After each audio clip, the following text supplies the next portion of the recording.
Kyiv's counteroffensive is losing ground against Russia's heavily fortified positions. Airstrikes and artillery attacks are reportedly slowing Ukraine's advance.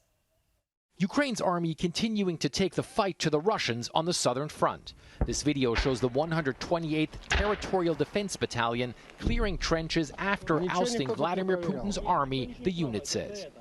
One of the soldiers, nicknamed the Octopus, telling me the fighting remains fierce. We're currently launching an assault, he says. Our front line is moving forward. We've already advanced a lot, more than 2 kilometers, so now we're only moving forward.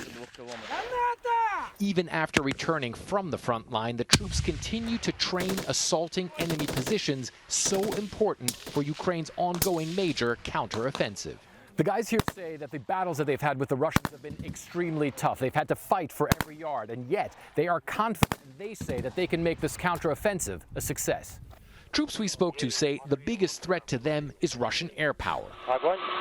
This video, released by the Russian Defense Ministry, purporting to show a Russian attack helicopter hitting a Ukrainian armored vehicle. The 128th deputy commander acknowledges choppers, planes, and drones are making his forces advance tougher. They work continuously, he says, all day long, either with helicopters or with planes. It's hard to advance like that, but we retake territory. We do not allow them to hit the columns. And the unit says they've managed to capture not only territory, but also hardware from the Russians, including this infantry fighting vehicle. Mechanics now fixing it up to use against the Russians. An angry Russian president complaining about Kyiv's offensive and claiming that Russia is beating back Ukraine's forces.